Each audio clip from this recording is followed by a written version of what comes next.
What's up, everyone? Photographer Ronix from Ronix Photography, and today we're going to be doing a retouching of a full body portrait. I've been getting so many questions about how I do my full body portrait retouching, so this is the tutorial for you guys. And we're also going to be doing color grading, and we're also going to be learning about how to do your camera raw adjustments in Photoshop. And as you can see, this image is a raw image, and if I can go ahead, this image is for a model. She's called Nita. So I took this image using a Canon 6D camera, and you can see it is a raw image. So when you drag and drop your raw file into Photoshop, this and you have your camera raw plugin installed, it will automatically open this image in camera raw. So let me take you guys through what I go through. Yeah, I hope I'm making sense when I'm doing my full body portrait retouching. And first of all, let's kick in and start retouching this image. So as usual, I prefer first of all get it the way I was looking at it in my camera. So just come to camera calibration, and under camera calibration you'll see the picture profiles or camera profiles. So you can see these are the ones I have for my camera raw. And maybe if at all you have the latest camera raw, you may be having more of these or like the same. So now remember, you have to always master the picture profile or camera profile you shoot in, because it really helps you in this very step. So, and let me first show you guys the settings for this image before we can do that camera coloring. So let's see, I took this image using a Yongnuo lens 35mm f2, and I took it at f4. You can see at ISO 640 and 1 out of 200 of one 125th of a second. So I also used a newer speed light in a 80 by 80 softbox. So that's basically what I used. It was a one light setup, and it was an indoor shoot. So come right here, and usually for me I shoot in portrait style. So I'll just, sorry, I don't shoot in portrait style. I actually shoot in landscape. So landscape usually gives you the best colors and the vivid colors for your images. So when I come right here and I click on landscape, this is how the colors were initially in the camera as I was shooting. So let's try to get back these details and doing these adjustments in Photoshop. So this tutorial is also about how you can do your adjustments for your raw images in Photoshop. So as usual, I prefer first of all knock down the highlights, because I want to get these whites quite well. And I also prefer to pull down the blacks. You can see that, because I want to enhance this. Then I'm going to pump in a little bit of contrast to around 7. Then I'll come to my exposure, because the image is looking quite underexposed, and I'm going to expose it a little bit more. Sorry about the noise. So you can see the image right now. We are progressing quite well. And now I'm going to come to the shadows, and I'm going to remove the shadows. Yeah, I'm going to put them to around 39. So let's go in for a little bit more, because the image was quite dark. So I'm going to use 45. So I want to add a little bit of vibrance to this portrait. So I'm going to come to the vibrance, and I'm going to pump it up a little bit, because I want this image to really pop. And now let's add in a little bit of clarity to around 6. You can see the image is really sharp. You can see that. And yeah, I've noticed that this lens is really good for portraits, and it is wide and sharp, though it always gets so much bad reviews. And this is not a sponsored tutorial, so I won't talk so much about that.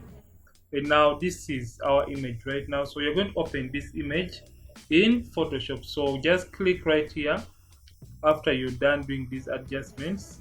Just click right here to open image. So I'm sorry, I was doing this thumbnail for my previous tutorial, and I already put up this tutorial on my channel yesterday, and if at all you haven't checked it out, kindly check it out. So this is the image right now.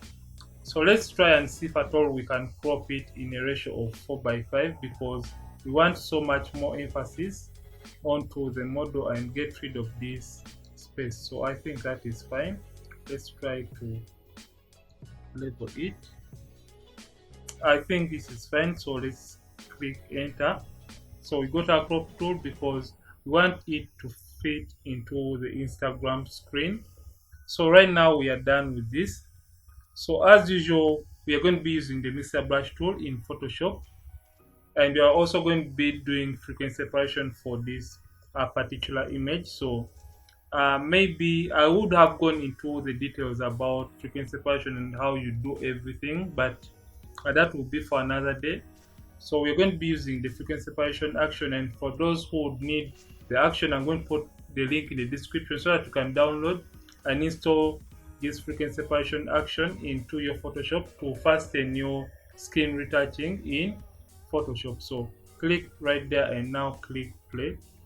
So you click continue, and as you can see now, we are going to select the area that seems to have so much more texture than the other areas of the body. So we're going to blur out these.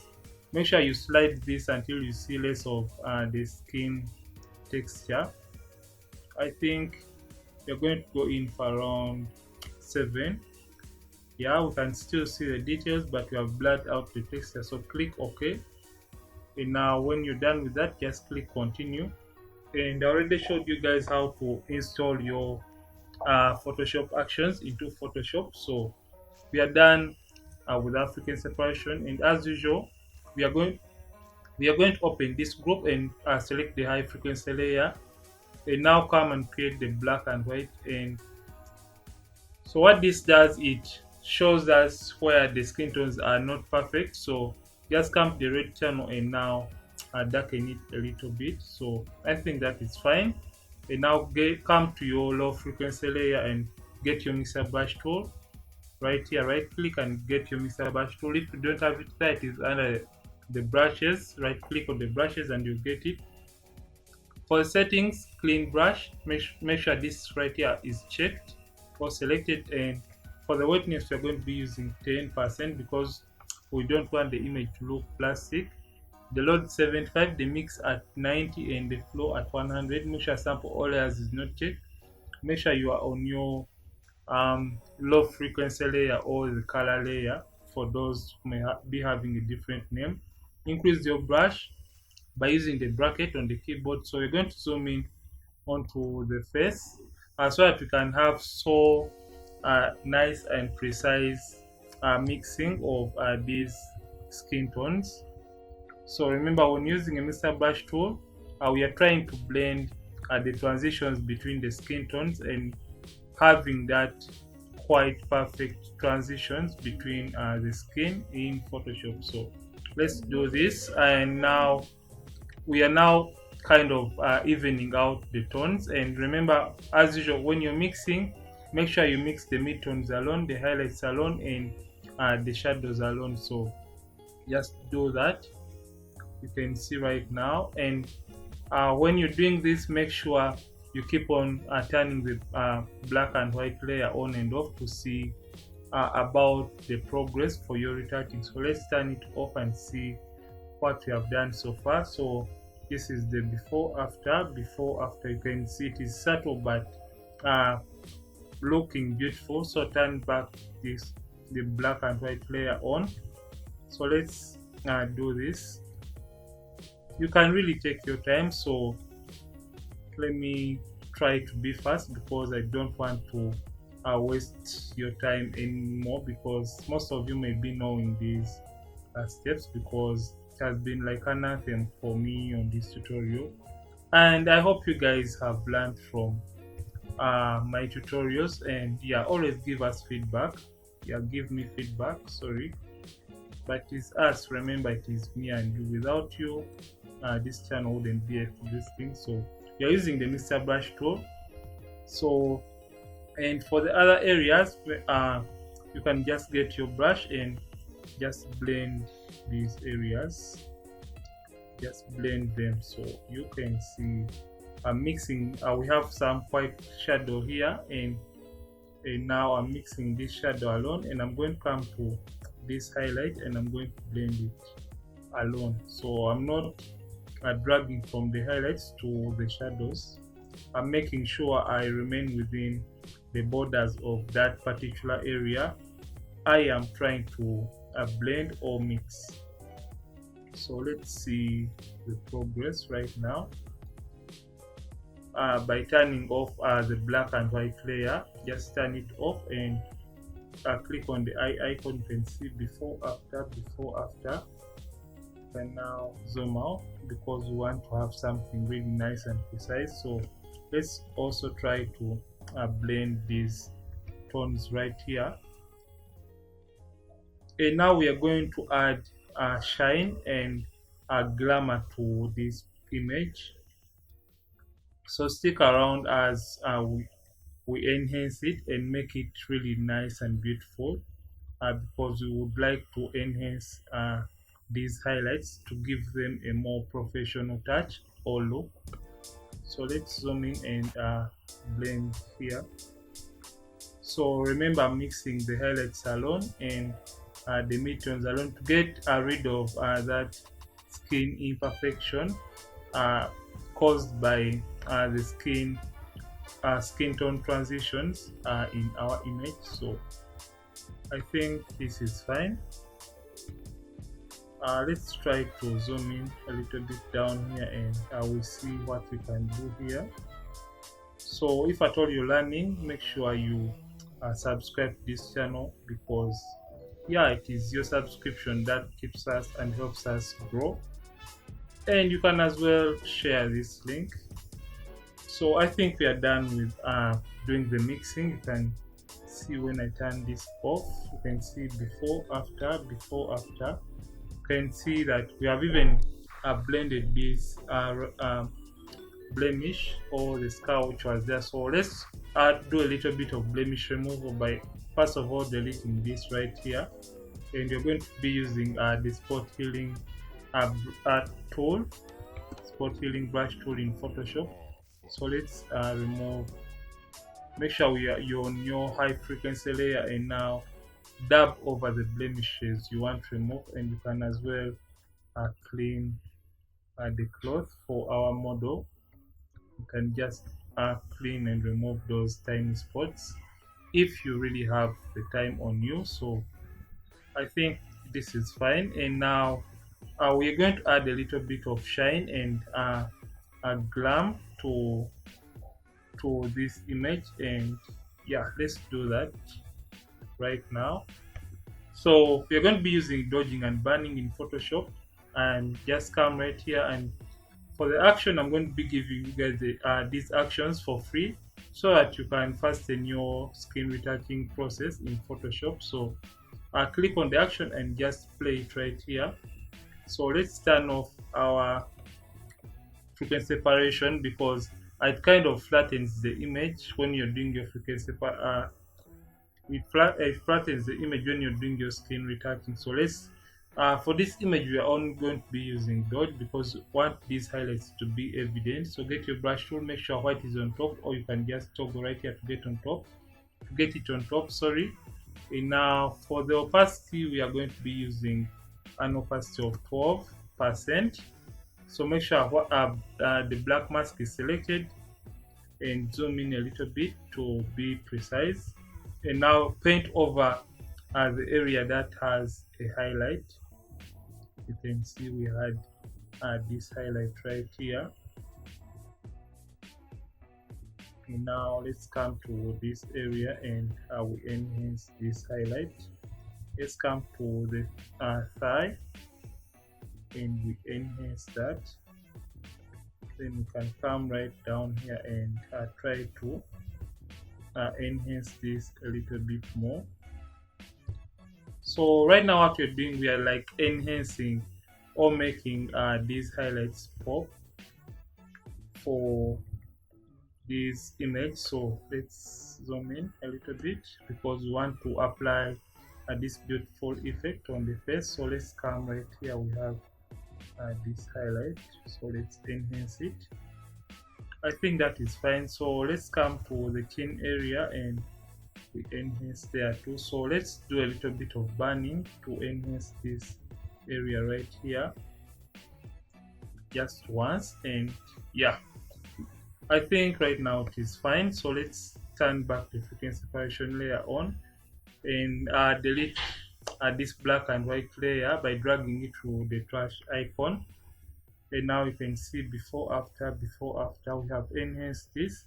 And if at all you feel like you like enhance it a little bit more, you can just click on your dodge layer and click Ctrl J to make a duplicate of that. And now if you feel it is too much, just turn down the opacity like this.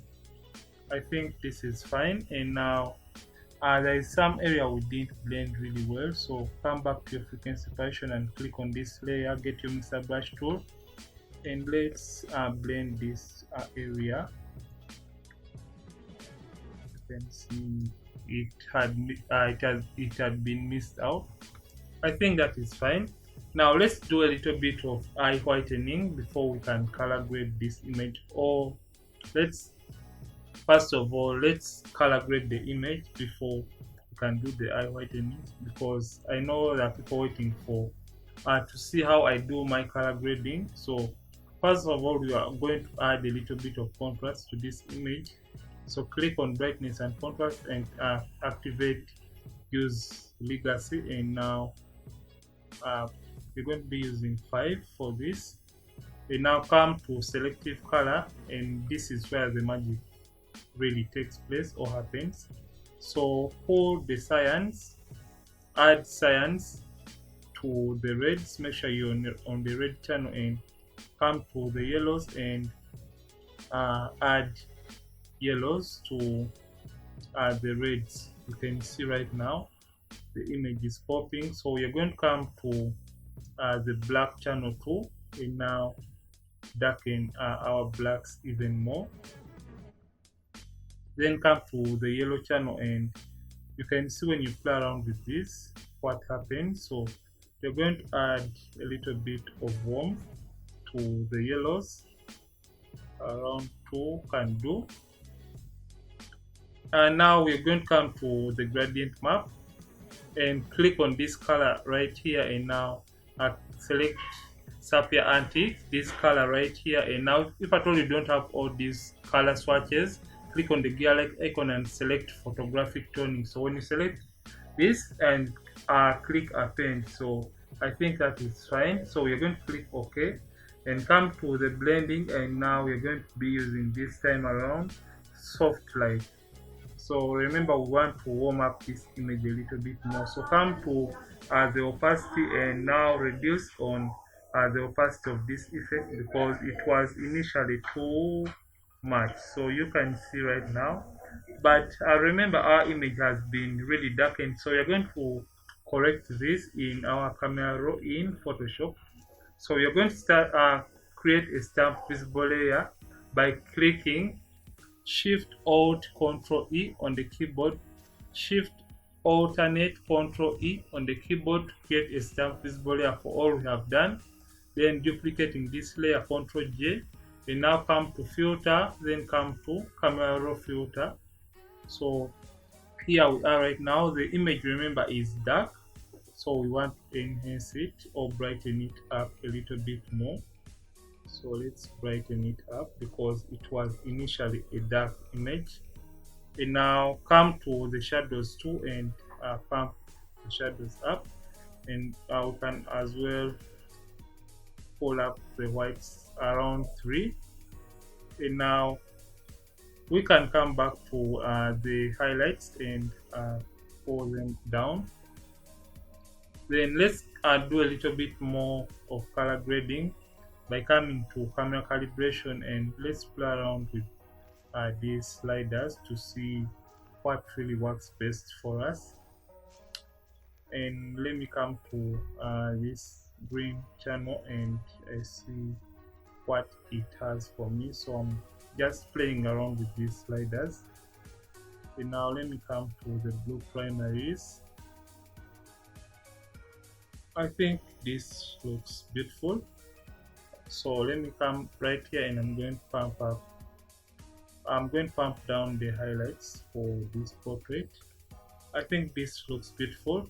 So let's zoom in on the eyes because we want to do a little bit of eye whitening for our model. So click right here on the adjustment brush and make sure the temperature is at negative 26 or negative 30, whatever you wish, because we want to cool down on these warm tones in the eyes. And the highlights at 5, the shadow, the whites at 5 2. Then the saturation down here negative 70. So just come and paint over only and only on the white area of the eye, because if at all you paint over right here, the eye will not look natural. So just paint over only and only on the white eye, the white part of the eye. So I think this is fine. If at all you feel that is not enough, just come right here to the temperature and you can warm it, cool it a little bit more. So let's use 39 or 38. So let's get our hand tool, and we want also whiten these shoes because they had some kind of dirt. So get back your it is called adjustment brush, and now paint over the shoe because we want to whiten it a little bit more, or like cleaning it up. So come to the second shoe and do the same for it. Yeah, we are done whitening the eyes and the shoes for our model. So what we are going to do right now, we are going to click OK right here, and I'll show you guys what we have done right now. You can see before, after. So basically this is what I do for my full body images and get a more natural look for my full body portraits. And let's first of all clean up these stockings. Let's get this tool right here, the spot filling brush tool, and remove these little dark spots. I think we are fine with this. So let's group everything we have done by clicking Shift and clicking on the frequency separation layer and grouping everything, Ctrl G on the keyboard. You can see this was our image initially before everything, straight from camera raw after those adjustments we did, and this is the after: frequency separation, color grading, eye whitening, and yeah, everything. And this is how I do edit my full body portraits in Photoshop. And if at all you love this tutorial, don't forget to subscribe and don't forget to like or drop a comment and give us feedback about this tutorial. I'm Ronix from Ronix Photography. Thank you for watching, and I'll see you in yet another tutorial on this channel, and stay safe and be blessed.